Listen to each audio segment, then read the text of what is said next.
আসসালামু আলাইকুম ওয়া রাহমাতুল্লাহি ওয়া বারাকাতুহু। ইন্নাল হামদুলিল্লাহ।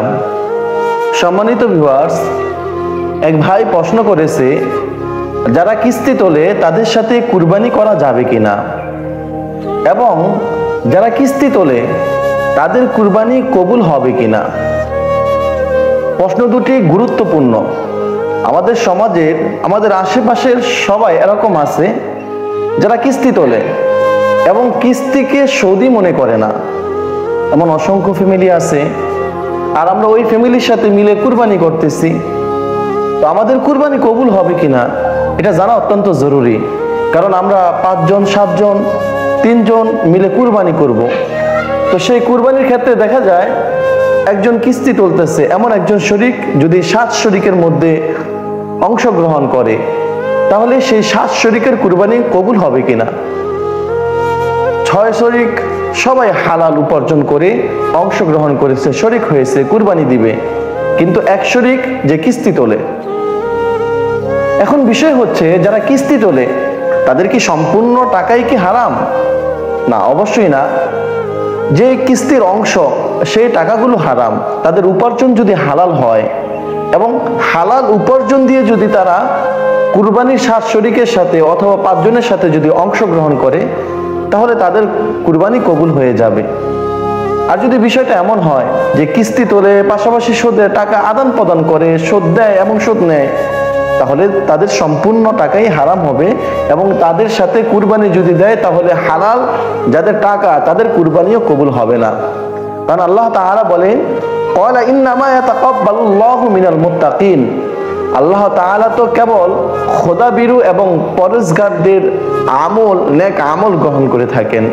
যারা খোদাভীরু, যারা আল্লাহ তাআলাকে ভয় করে, তাদের আমল আল্লাহ তাআলা কবুল করেন।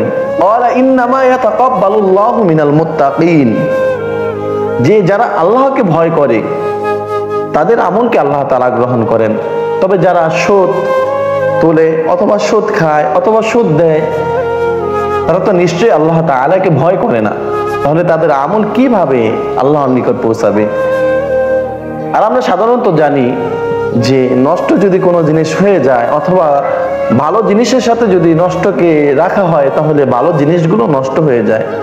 তো যদিও 6টা শরিক তাদের টাকা পয়সা হালাল ছিল, কিন্তু এক শরিকের কারণে তাদের কুরবানি নষ্ট হয়ে যাবে। এই জন্য সাবধান।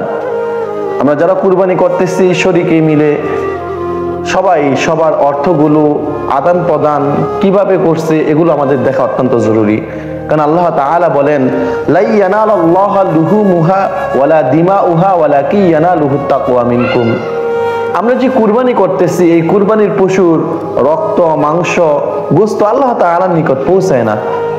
আল্লাহ তাআলার নিকট পৌঁছায় হচ্ছে বান্দার তাকওয়া, বান্দার আল্লাহর প্রতি ভরসা, আল্লাহর প্রতি মহাব্বত, এগুলো আল্লাহ তাআলার নিকট পৌঁছায়। এই জন্য কুরবানি করব একমাত্র আল্লাহ তাআলার সন্তুষ্টির জন্য। হালাল টাকা দিয়ে কুরবানি করব। হারাম মিশ্রিত টাকা দিয়ে যদি কেউ কুরবানি করে, তাদের কুরবানি আল্লাহ তাআলার নিকট পৌঁছাবে না। শুধু লোক দেখানো কুরবানি হবে, গোশত খাওয়া হবে, আর কিছুই তাদের হবে না। এই জন্য আল্লাহ তাআলা আমাদের সকলকে আল্লাহ তাআলার সন্তুষ্টির জন্য, আল্লাহ তাআলার নৈকট্য অর্জন করার জন্য, আল্লাহ তাআলার মুহাব্বত, আল্লাহ তাআলার ভালোবাসা আনয়ন করার জন্য কুরবানি করার মতন তৌফিক দান করুক। আমাদের কুরবানি হোক ইব্রাহিম আলাইহিস সালাতু ওয়াস সালামের ত্যাগের কুরবানি, আমাদের কুরবানি হোক ইসমাঈল আলাইহিস সালাতু ওয়াস সালাম যেমনি ভাবে আল্লাহ তাআলার সন্তুষ্টির জন্য নিজের জীবনকে বিসর্জন দেওয়ার জন্য ছুরির নিচে শুয়ে পড়ছেন, ঠিক তেমন কুরবানি আমাদের হোক। আল্লাহ তাআলা আমাদের সকলকে সঠিক পন্থায়, হালাল পন্থায় কুরবানি করার মতন তৌফিক দান করুক। আমিন। আসসালামু আলাইকুম ওয়া রাহমাতুল্লাহি ওয়া বারাকাতুহু।